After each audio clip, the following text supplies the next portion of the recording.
Hi, my name is Alexandra Stephenson and I volunteered in La Ceiba, Honduras.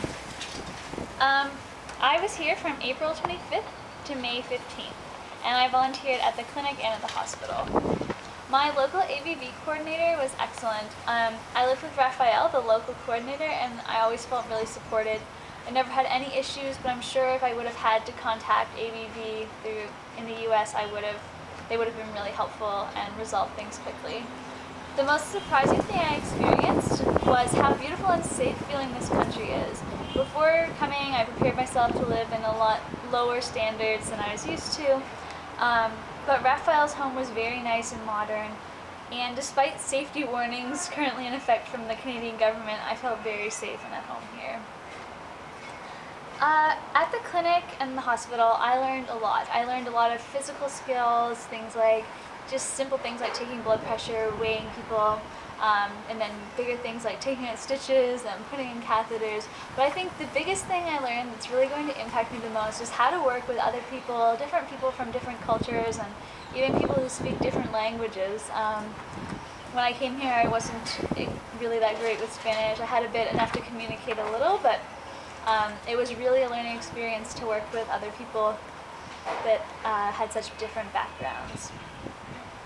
So for future volunteers, for clothing, I was told it cooled off at night, but that really wasn't my experience. If you're coming during the spring and summer months, I don't really think you really need any long sleeve shirts at all. I was really hot all the time.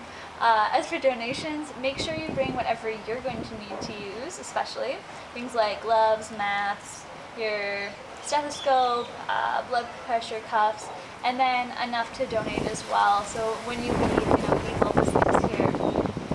And then weather, it's so hot. Coming from Canada, I was a little unprepared for the 40-degree weather. A lot of the rooms in the clinic don't have air conditioning, so make sure you bring a water bottle, stay hydrated, and try to keep cool the best you can. Some kind of little fan in your pocket is a good idea.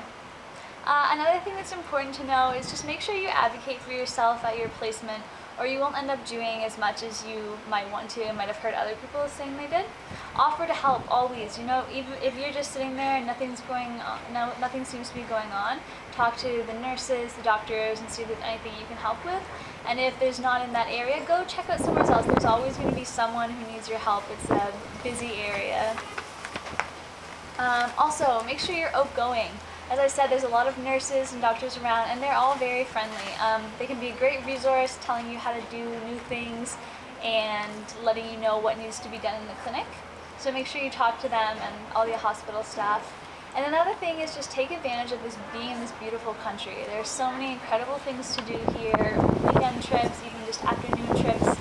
Make sure you try to do as much of that as you can. For me, this was an excellent experience. I was able to do so many things I wouldn't have gotten to do at home in Canada, and I wish I was able to spend more time here volunteering, but the time that I did spend here was excellent. The excursions on the weekends and afternoons were incredible, and I met a lot of wonderful people. My accommodation was beautiful, the house was super modern and within a walking distance to a mall where you can get anything you need. The food was great. Make sure you try baleadas. They're super good. Probably my favorite food. I always felt really safe here, and there was never a time when I was uncomfortable. My all-time favorite memory from the program would be the vaccine campaign. So the month of May here is their vaccination month, so a lot of nurses and doctors go out to all the little neighborhoods in La Ceiba and go door-to-door vaccinating. It was a great chance to get to know other people who worked at the hospital, and it was also really eye-opening to see all the different areas in La Ceiba and learn a little bit about the economic disparity here, which is it's a pretty big difference between people who have a lot and people who don't have very much. As for my favorite memory of the country, it's really hard to choose between ziplining and the spa at Sambo Creek and going snorkeling in Cayas Cochinos. Both are breathtakingly beautiful in different ways, and I recommend both of them. Support prior to traveling was excellent. Communication was great. Whenever I had any questions, I was replied to really quickly, and there was lots of information on the website, and anytime anything was missing, like I said, you just send a message, they reply back super quick. I'm very willing to speak to anybody else who's considering coming on this trip, so if you're looking to talk to somebody, please feel free to message me. Thank you for volunteering with the Broader View Honduras. Have a safe trip home, and we hope to see you back very soon. Thank you, Alexa.